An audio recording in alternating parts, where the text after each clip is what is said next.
Okay, we're going to switch out the bearings inside the SPX flywheel. And what we're going to do is we're going to start by leaving the outside cap nut on so that we don't damage the axle end. And the part we're going to be hitting is the opposite side of where the drive belt goes in. All right, so here's your drive belt rib side. It's going to be away from you, and the side we're hitting is the solid side with no grooves. Just take the hammer, make sure that's on, hammer that through, completely comes out. And then just lay this one on the ground. What you're going to do is you're going to grab a flathead screwdriver, pretty thick one, and you're going to grab the edge of the bearing that's at the bottom, and you're going to hit it out. Doesn't matter if you damage it because we're going to replace it anyway. What you're going to do is you're going to grab each side. You do one side, then another side, and then top and back. And I think it already went through, so let's see. Well, it's coming out. Hit it a couple more times.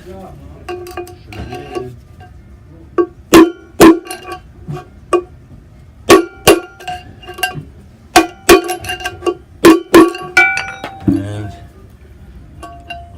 now we'll just leave it on end.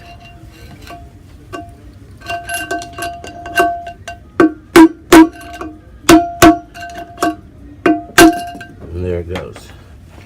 So that one's out. There's a spacer in there. Get the other one out. You can use any type of punch. I got a solid axle that I'm going to use. Just put it right there and hit it out. That's gone. All right, so I have the two new bearings that we're going to replace on the flywheel, and I have a little bit of Loctite. I use a clear Loctite. You can buy actually a blue Loctite at the store, and just put it on the outside edge of that bearing there. And that's just so it stays in place. It's going to be pretty much fitted, but this will keep it from coming out or moving around. Not very much. So you're going to kind of place it gently on top. Then you're going to have to find, I use a socket 3/4 inch, and put it just on the inside steel shaft there so that it doesn't ruin the bearing itself. Just hit it a couple times. Watch it, it needs to go down evenly.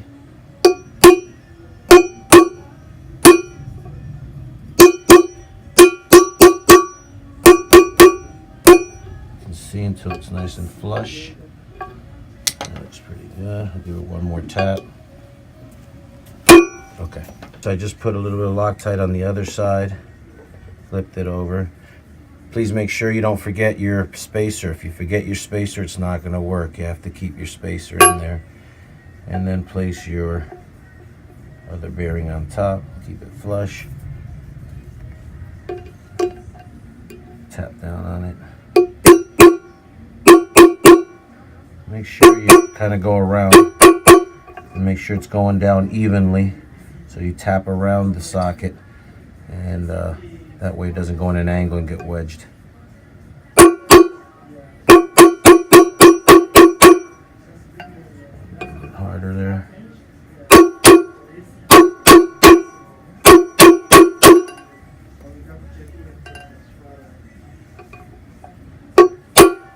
There we go. So at the end there, it was in an angle, so I kind of took it on the other angle, tapped it down, and everything went through. There it is. All right, so we're going to replace the shaft back in the flywheel. We just took the cap nut off of this end, put it on the opposite end. This is the end we hit out. This is the one that we're hitting back in. It's going to go through the rip side. Remember that. This is the side it came out through. And tap that in like that.